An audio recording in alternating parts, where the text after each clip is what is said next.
Well, this year's National FFA Officer Team has spent the last 6 months traveling across the country, connecting with members, advocating for agriculture, and they're joining us now in studio. National FFA President Thad Bergschneider and Eastern Region Vice President Caroline Groth. It is good to have you both here. How tired are you?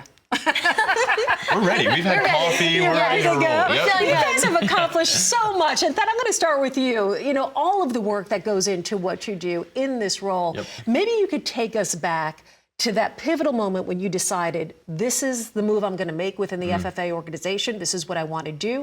Talk about the inspiration that really drove that move. It took my dad and it took my ag teacher to push me into FFA. I didn't want to join it first, but my dad's encouragement is what got me to start. And then my advisor pushed me into my first ag contest, ag sales. And my first FFA jacket I ever wore wasn't this beautiful blue. It was more of a faded purple because my dad was an FFA, you know, a couple decades ago.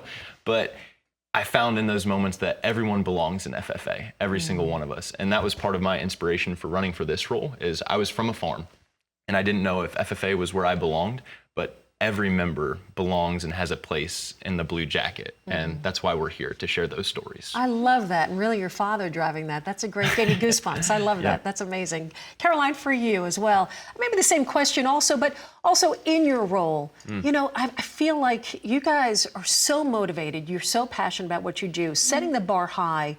Maybe you could talk about the goals you achieved in this role. Yes, so one of my goals actually comes from one of my favorite quotes. It's a quote that I had growing up hanging above my bed since the time I was 6 years old, and it comes from Theodore Roosevelt. It's believe you can and you're halfway there. But as I've gone throughout FFA, I've realized that it takes other people believing in us first before we can believe in ourselves.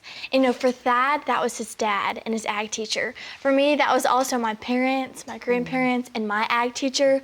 But one of my goals for this year was I wanted to be that for the 1 million members in our organization. And I feel like as we've gotten to travel across the United States, we've had the opportunity to do just that.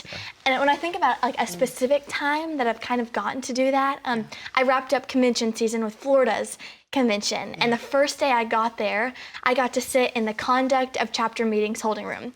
So before these freshmen were going in and competing in parliamentary procedure. And I was basically the person that just got to calm the nerves and we got to chill out, try not to stress too much about the contest. And I really bonded with this one chapter. And it was so cool because the last day of convention, one of the members DM'd me and was like, hey, Caroline, we find out results today. Is there any way, regardless of the outcome, you could come and be in a picture with our chapter afterwards? And it was just like such a full circle moment. They ended up winning. It's like to be at the backdrop with them after they'd gone through that whole week and being nervous, but then being the encouragement and the person that believed in them from the beginning and then getting to see them at the end, that was awesome. You're going to make me cry, literally. I feel like I'm tearing up. Thad, what about you? I mean, again, all of the members that you meet, all of the chapters that you meet, is there anything that stands out for you? Yeah, another powerful story from Florida FFA, actually. I was at an Orange County event and I talked to this member named Fabiana. And she was telling me about her FFA story, how she got involved. And as we dug a little bit deeper and I asked her about her family, she opened up and she told me that she didn't know English 2 years ago. Her family actually came from Venezuela. She signed up for FFA because her ag teacher pushed her into it. And then she was signed up for the National Creed Speaking Contest in Spanish. And she won nationals in the Spanish Creed. And as we're sitting there, we're doing this workshop, this discussion on goals, what drives us, where we want to end up in life. She stood up in front of the group and she told everyone that right now I can speak in front of you in English. And 2 years ago, that was never even a possibility. And FFA did that for her and her life.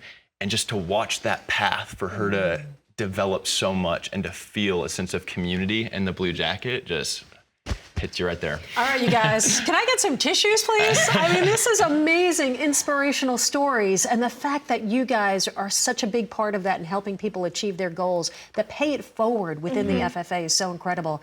You know, you talked about shaping one's future. And Caroline, I'll start with you. How has FFA, has it kind of shifted your perspective a little bit on life or where you're going with your journey? Maybe speak to that and how so. Absolutely. I like to tell people that before this year, I was a planner. I had a 5-year plan. I knew exactly what I wanted to do.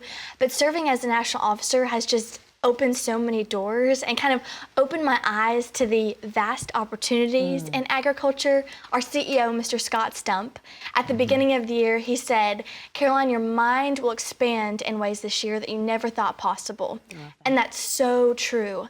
And I think a big part of that is we just get to hear so many people's stories.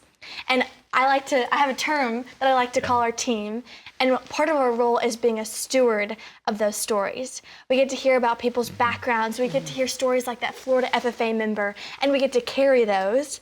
And so I know, I'm not exactly sure what career I want to go into, but I know I want to be in a career that's involved in agriculture, involved with people, and in a job where I get to highlight people's stories. I'm thinking teacher for you, that's all I'm saying. Thad, I know we're out of time, but Thad, real quick, what's your path as you move forward? Yeah, I'd say before national office, I'd never thought about teaching, but being in national office has actually made me think about it a little bit, just because to steal some country lyrics, some country music lyrics, it's not what you take when you leave this world behind you, it's what you leave behind you when you go. Yeah. And we see that when we go see ag teachers and the communities that they serve and the lives that they impact over generations and how it comes back to them and to that community and to all of us. Both of you, so impressive. What a pleasure to have you both here. The future is bright, that is for sure. Thank you guys for all that you do. Of course, that is our good friends, National FFA President Thad Bergschneider and Eastern Region Vice President Caroline Groth. Thank you guys again.